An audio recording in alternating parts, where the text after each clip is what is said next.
I'm excited to show you the quickest and easiest recipe for a fresh and light lemon curd. We're combining fresh lemon juice and zest, cane sugar, and whole eggs, and gently cooking them until thick and smooth. Then we stir in the butter, strain it, and allow it to set. Then it's ready to be used in your favorite desserts as a spread or enjoyed on a spoon right out of the jar. To make this fresh lemon curd, we're going to start with 2 lemons. And first we're going to zest the outer yellow part of the peel. And we don't want to go too deep into the white area because that's where it becomes more bitter. Zesting 2 lemons will give us about 2 tablespoons of lemon zest. Next we're going to cut our lemons in half and then juice them into a bowl. I love the smell of fresh lemon juice, but you will also quickly discover if you have any cuts on your fingers. We only need 1/4 cup of lemon juice, and I was able to get 1/4 cup just from juicing 1 lemon. You could go ahead and juice both lemons and then keep any extra lemon juice in your fridge for future recipes. So in our bowl with 1/4 cup of lemon juice, we're going to add our 2 tablespoons of lemon zest, 2 eggs, and 1/2 cup of cane sugar. You could also use regular sugar if you like. Then we'll simply whisk this together. Now, many lemon curd recipes will call for just using the egg yolk, but after many taste tests with my family, we prefer using the whole egg that has both the yolk and the white. Not only do we prefer the flavor, but it also cooks up faster. Now, to thicken our lemon curd, we're going to bring a medium saucepan to low heat. Then we'll go ahead and pour in our mixture.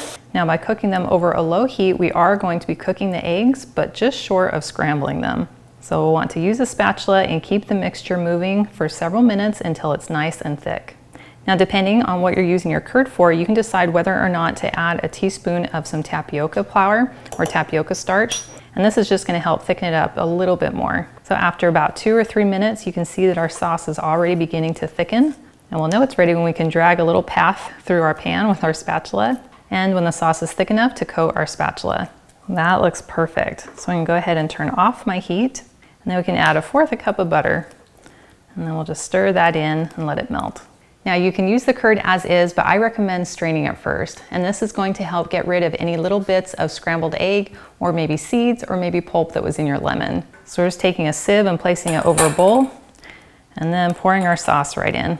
And we'll use our spatula to push it through. And then we're left with just a little bit of pulp and scrambled egg bits.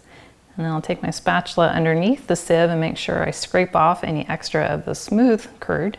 And now we have the smooth and delicious lemon curd, and you'll want to allow this to set in the fridge for a couple hours, or if you need it to set very quickly, you can put it into the freezer for about 20 minutes. I have a batch that I made yesterday, and I allowed it to sit in my fridge overnight. You can decide if you want to eat this in a dessert, as a spread, or just buy the spoonful out of the jar, which is my preference.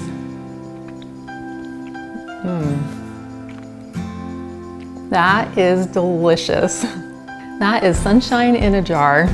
That is the perfect balance of sweet and tart and buttery smooth. And I love knowing that I'm eating something with clean, natural ingredients, which means I'm gonna feel just as good even after I eat it. Well, thank you so much for hanging out with me today in my kitchen. And I've included a link to the full recipe, and it's in the video description below, and it takes you to my website, gentletummy.com. And I also invite you to like and subscribe to my channel. And if you know someone else who you think would love this recipe, please share this video with them. And I cannot wait to have you again with me in my kitchen next time.